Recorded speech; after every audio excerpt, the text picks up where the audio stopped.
Oye, pianinyane jitenga chepya ukubet Spices kepi Pianinyane unanga kwe chepya Spices nyan jite wana ngoriu Nyana nyan jite da yin gaya Tiu kwat chanlije Nyane kui kuda Nyan jit mariale nyana kwane Pianinyane jitenga chepya ukubet Spices kepi Pianinyane unanga kwe chepya Spices nyan jite wana ngoriu Nyana nyan jite da yin gaya Tiu kwat chanlije Nyane kui kuda Nyan jit mariale nyana kwane Oye, pianinyane jitenga chepya ukubet Spices kepi Pianinyane unanga kwe chepya Spices nyan jite wana ngoriu Nyana nyan jite da yin gaya Tiu kwat chanlije Nyane kui kuda Nyan jit mariale nyana kwane Kukinyani apinga teni Spices moi pich Kukenyan panyan longa mante Jananga kwe Ejem mwenye malo pananga kwe Inka yeler one day Umoya nya tinglu tingbyo tiu Nukwati yenga ye kwanya Moja chete jabay Apinga teni Spices moi pich Kukenyan panyan longa mante Jananga kwe Ejem mwenye malo pananga kwe Inka yeler one day Umoya nya tinglu tingbyo tiu Nukwati yenga ye kwanya Moja chete jabay Kwe jagating yen ke pinom ti Spices nyan yugu door che queen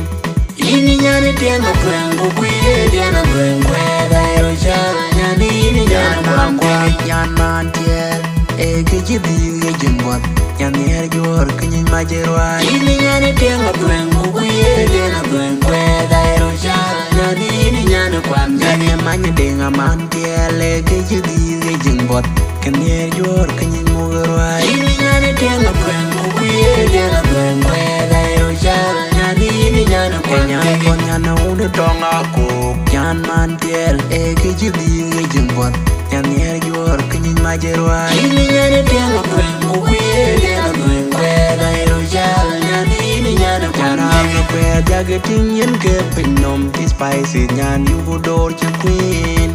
Ini nyane tianga kwengu kwe Diana kwengue dairo chal Nyani ini nyane Kwa kwengue nyan mantiel Ege jidi ge jimbot Nyan yer jor kinyin majerwai Ini nyane tianga kwengu kwe Diana kwengue dairo chal Nyani ini nyane kwengue Nyan manya denga mantiel Ege jidi ge jimbot Kan yer jor kinyin mugerwai Ini nyane tianga kwengu kwe Diana kwengue dairo chal Nyani ini nyane Nyan kwengue kon nyan udu tonga kuk Nyan mantiel Ege jidi ge jimbot Nyan yer jor kinyin majerwai Ini nyane tianga kwengu kwe Diana kwengue dairo chal Nyani ini nyane kwengue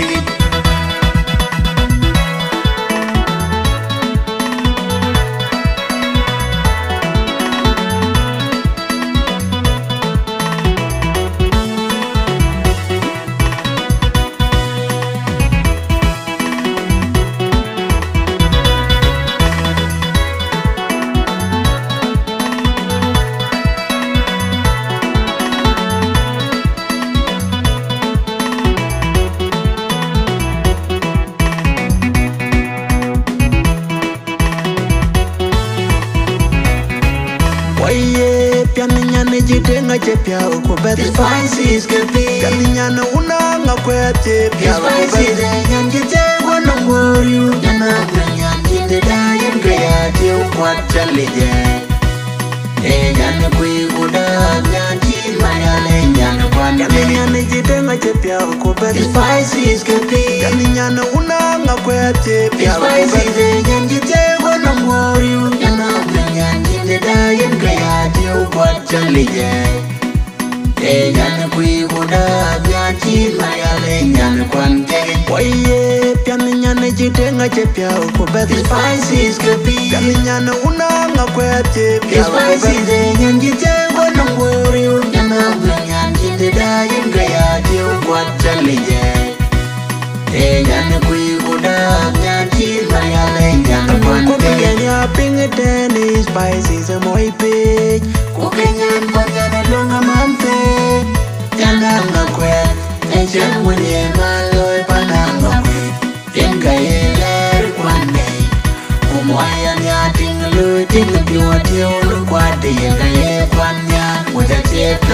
ya ping tennis spices moi pe Ku kenyan pon yana lunga mante Yana nga kwet Echen mwenye maloi pana nga kwet Yen ka yeler kwande Umoya nya ting lu ting pyo tiyo lu kwade Yen ka ye kwanya Muja tia kaya Chapa kwe diage ting yen ke pinom ti spices nyan yugu dor che queen Ini nyane tianga kwengo kuye Jana kwengwe da irusha Nyani ini nyane kwangwa Nyan man tiel e ke jidi ge jimbot Nyan yer jor kinyin majerwa Ini nyane tianga kwengo kuye Jana kwengwe da irusha Nyani ini nyane kwangwa Nyan ye manye denga man tiel e ke jidi ge jimbot Kan yer jor kinyin mugerwa Ini nyane tianga kwengo kuye Jana kwengwe da irusha Nyani ini nyane Nyan kwangwa konya na unu donga ko Nyan man tiel e ke jidi ge jimbot Nyan yer jor kinyin majerwa Ini nyane tianga kwengo kuye Jana kwengwe da irusha Nyani ini nyane kwangwa Nyan kwe diage ting yen ke pinom ti spices nyan yugu dor che queen Ini nyane tianga kwengo kuye Jana kwengwe da irusha Nyani ini nyane kwangwa Nyan man tiel e ke jidi ge jimbot Nyan yer jor kinyin majerwa Ini nyane tianga kwengo kuye Jana kwengwe da irusha Nyani ini nyane kwangwa Nyan ye manye denga man tiel e ke jidi ge jimbot Kan yer jor kinyin mugerwa Ini nyane tianga kwengo kuye Jana kwengwe da irusha Nyani ini nyane kwangwa Nyan konya na unu donga ko Nyan man tiel e ke jidi ge jimbot Nyan yer jor kinyin majerwa Ini